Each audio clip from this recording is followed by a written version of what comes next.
You mentioned relays. Let's talk about relays. Let's talk about the men's 4x1. Team USA, they run a time that would have been third in the NCAA in 2019, a team that would have lost to junior year Grant Holloway. They put up a lineup that was three-fourths legitimate. You got Trayvon Bromell, Fred Curley in that lineup, Brownie Baker, Cravon Gillespie. Mhm. I don't know how this happened. I mean, I know how it happened, but I also don't know how it happened. It is incredible that a team with the current Olympic silver medals, current Olympic fourth place finisher, sub 10 runner, and a man who was the Two fastest in sub the 10 world all runners. season long. Yeah. Two sub, Yeah. and a man who's the fastest runner in the world all the way up until the Olympics started. Yeah. In Trayvon Bromell, and that Yeah. team Yeah. loses to Ghana. No offense to Ghana, but like a 9.77 guy, a 9.8 guy, 2.98 guys, and a 9.9 guy should not be losing to Ghana, and Mhm. they're losing because they're not practicing. They're not taking it seriously enough, and we're seeing track Twitter kind of react wildly. We'll put up different tweets as we talk about this. Leroy Burrell, I have no words. Carl Lewis had um his take, which went pretty viral. Look at Which, that. yeah, that was all over the He was place Carl yesterday. Lewis was trending on Twitter. He said the USA team did everything wrong in the men's relay. The passing system was wrong, athletes running the wrong legs, and it was clear that there was no leadership. It was a total embarrassment and completely unacceptable for a USA team to look worse than the AAU kids I saw. It's good that Carl Lewis is watching the AAU Junior Olympics, which is live on FloTrack. Little plug right there. But it is just wild. He is just dunking on Team USA, and it's embarrassing. And obviously, these athletes are human, right? And like mistakes happen, right? It's okay to mistakes happen, right? Mhm. But when you're making the same mistakes over and over again, it's like the definition of insanity. And USATF keeps making the same mistakes. And maybe we hid behind the 2019 win to kind of Mhm. cover up what happened. And Fred Curley tweeted out, put that one on me. Mhm. And it is because they had the worst exchange. It was between Curley and Ronnie Baker. They just Mhm. didn't have it down. And I have a thought. I'll let you talk first, but I have a thought of why the actual reason why Team USA year in and year out fails in the 4x1. And I'll save that for what your thoughts are on what is going on with the men's 4x1. Let's just Tease do a it. little let's just do a little historical perspective, because before you can't really blame any one athlete when this has been a trend. And they did the montage before that race last night, and they showed all the issues from 16 and going back, and then 2000 they win gold. So I looked at the 15 World Championship or Olympic 4x1s between the last time they won an Olympic gold. Now they won World Championship gold since then, but in those 15, Gordon, you got 3 golds, you got 3 silvers, so that's 6. You have 1 DQ after the fact for doping. So I'll just put that aside because that's not really having anything to do with getting the baton around. And then you have 8 either DNF, DQs, or did not qualify to the final like last night. 8. Now, you could look back at Daegu, and there was that collision with Great Britain. Okay, you want to say that's not US's fault? I'll listen to that argument. But it's about 50% of the time, it's not just getting beat. It's not even finishing the race, because we're not talking about silver. We're not talking about bronze. Again, silver against a Bolt, Powell, Blake team during their prime. There's nothing to be ashamed in that. But I'm just talking about finishing the race here. And it's about a 50% success rate or a bit lower. You're right. 2019 was good. They got gold. 2017 was silver. But you go farther back, there's a whole list of DQs, DNFs. This one was new because it did not qualify. They actually crossed the line, but didn't qualify. Although the handoffs were bad. that exchange that you mentioned, the one from Curley to Baker, was bad. I'll give my just hypothesis on this group, Gordon, and what I thought the issue was, and then you can go in with your larger opinion here. I think they needed to pick a lane, and the lane either needed to be we're going in the prelims and carry to the final. We're either going to run a team that has really good handoffs that's been practicing, and we talked about this in the run up, right? Like just have 4, 5, 6, and 7 be your relay pool, and have them run a bunch of practice meets in between the trials and the Olympics, right? Either do that or make sure you have your 4 fastest guys out there in both the prelims and the finals. So that way, if you do have an issue, it can be covered up a little bit by having the fastest guys. Now, this would not have solved the problem for the whole history of the US 4x1. I'm not saying that would have cured the ills of some of these other issues, because there's been issues mostly in the finals here. But in terms of yesterday, I think if you have Kenny Bednarik, who was 4th in the Open 100 at the trials and was just coming off an Olympic silver, I think he's one of your 4 fastest guys. I think you have to put him on there, because even as bad as the exchanges were, the U.S. was still in the mix to qualify. And on those anchor legs, DeGrasse was good, yes, but I looked this up. China's anchor leg, 10.11 PB. Italy's anchor leg, 9.99 PB. Germany's anchor leg, 10.2 PB. Ghana's anchor leg, 10.01. They had enough talent within the entire U.S. team to get it done, and they didn't. So I think for this year, they needed to pick one of those 2 lanes. I think they got stuck in the middle, and that was the issue. Bad handoff, and then not enough top end speed to cover up for it. So I give you my overarching thoughts of reasons why this is happening that I think kind of doesn't get talked about, because it's kind of a weird. You kind of somewhat mentioned it, but not really. You want to hear it? I do want to hear it. So we've been waiting. Okay, here we go. We've been waiting. We're on this podcast. So there's something unique about Team USA when it comes to the men's 4x1 that other international 4x1s don't have to handle. The reason why some countries are able to do well in the 4x1 is because a majority of their relay don't have athletes who have individual aspirations. A lot of the countries have their one guy, or maybe 2, but mostly just a one guy who's like, this is our guy who can maybe win Olympic gold, silver, bronze individually at the 100. And then we have everyone else that is just on the 4x1. And what that means is you'll have a country where 25% of the relay is focused on an individual goal, and then later on in the event, a team goal, and 75% of the team, that 3 other legs, are only there for the relay, right? That's what they're mainly focused on. U.S. is different. Every year, USA, 75% of their relay are not thinking about relay at all the entire time they're there until they're done with their individual stuff.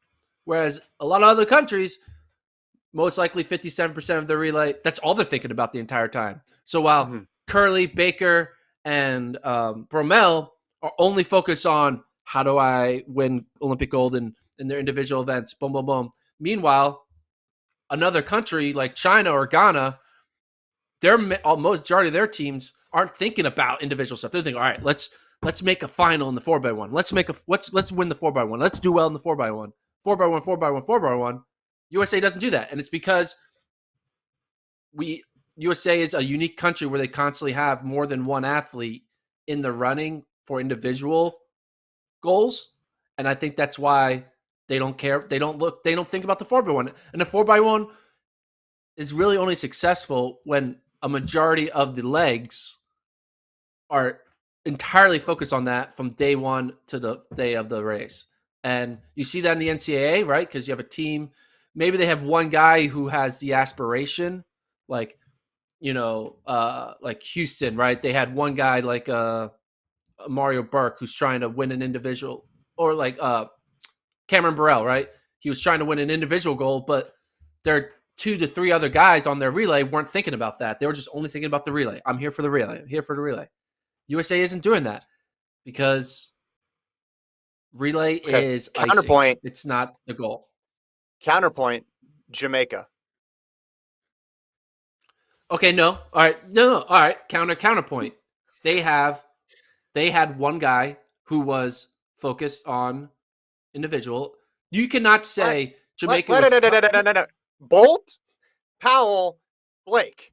They had three absolute superstars on their team. yeah. Basically, Okay, there's the always going to duration be of that one run. outlier. Yeah, yeah. There's going to be one outlier where they can figure like I'm not saying it's impossible for a They team still with got it done. three unique individuals who they can get it done, but you cannot say every year Jamaica was constantly having three people all in on the individual where they were like, hey, we have three people who can run 9-8. They had like their a big moment with the Yeah, that's what I'm Powell. talking about. I'm talking about the Bolt era. I'm talking about from '08 through to Okay, 16 okay. In when they were 16, they consistent. 16 they in won. The 16, only the only gold medal they don't 16 have from though. there was something that was retroactively taken from them with a doping positive. I'm talking about they never had any baton issues during that in that era, and they had three absolute superstars on their team, and they had obviously a fourth guy who, like every other nation, you can't get four individuals into the final, so you're not going to have that guy. But look, I think that goes back to my other point, though. It's like they might have made mistakes with handoffs, but we never noticed it because they at least kept it around and they got it to Bolt or they got it to Blake and they took care of business, right?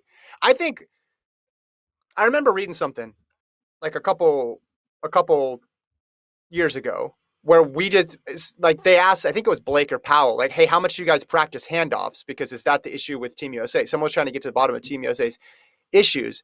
And it wasn't like they were going to these long, intensive relay camps either. So there's something else there. I get it when you're talking about like other teams like China who won that heat, China, right? yeah. Yeah, exactly. But there's still like another a clear example out there of some country who's able to get it done. I don't know. I feel like at this point it's just like pressure is playing a role here too. Like they're trying so hard not to mess it up that it gets messed up.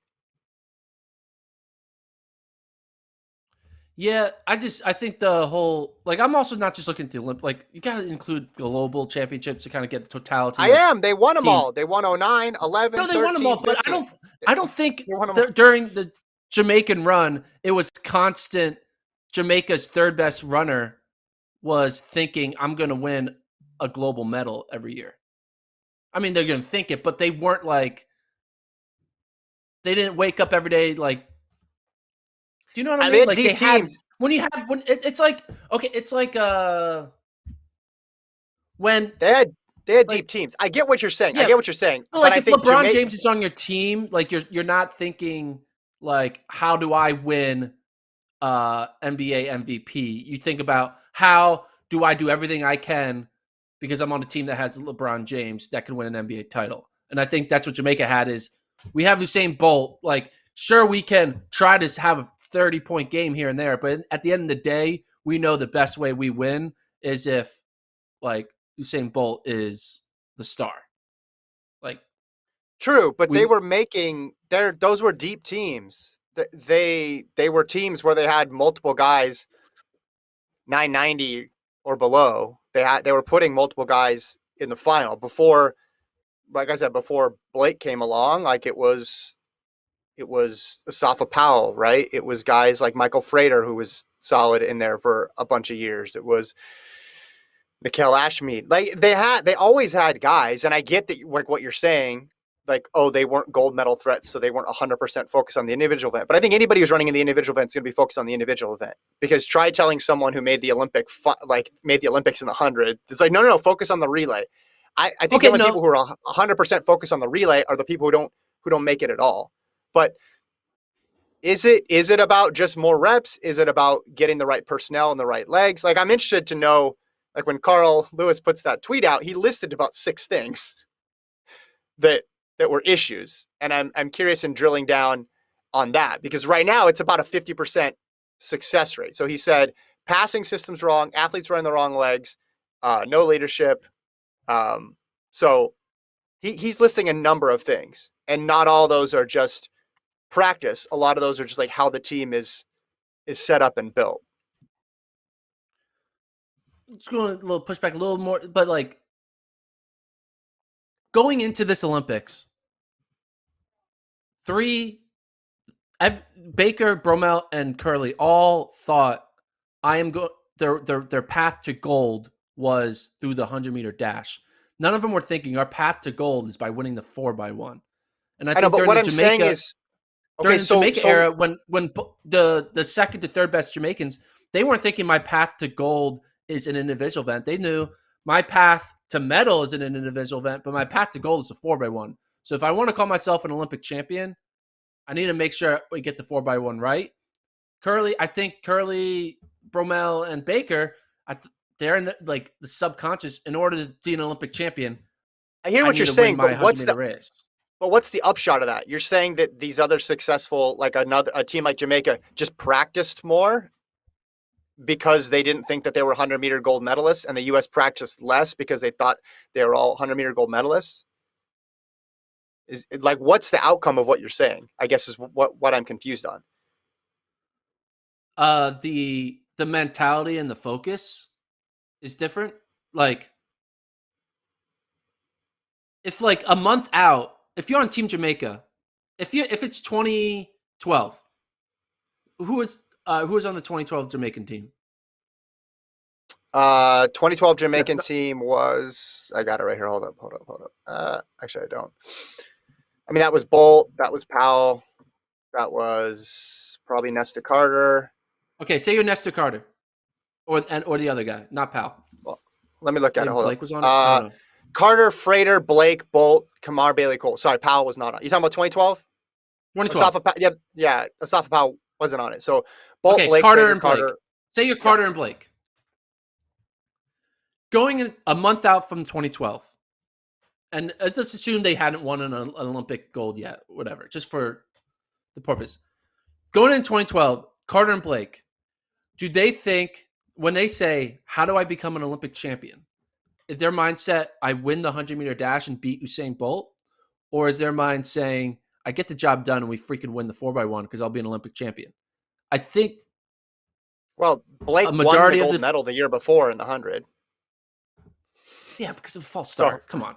I know, but he ran 9.7. He was Yeah. more qualified to think of himself as a gold medal threat than people this year, I would say. Like, Okay, again, maybe not Blake, but but I look don't at think this is. Carter, though. Like, there's You're always that one basically, who's going to be closer. but what you're basically saying is they practice more, right? For whatever reason, people can argue about why they practice more, but you're basically saying they practice more. And I'm saying And 4x1, we winning don't 4x1 we don't was know, first on the list over winning individual gold. right? And I I just don't. think in the priority list, it was for Curley, Bromell, and Baker, 100 meters, and it was in big font. And then, oh yeah, and 4x1. Okay, I'll get to that after. And I think a lot of other countries, it was 4x1 big font. Oh yeah, see if I can do well in the 100. Okay, all right, Anyway, we'll see. We'll move on. I I just think they're an outlier here, right? They have this 50% ish success rate, so I don't think, like, you got to look at what the U.S. Um, could do better here, or what the issue is, and I don't know if we could just pin it onto one thing. Again, I'm at the point now where I just think you settle on a couple people and stick with them. Because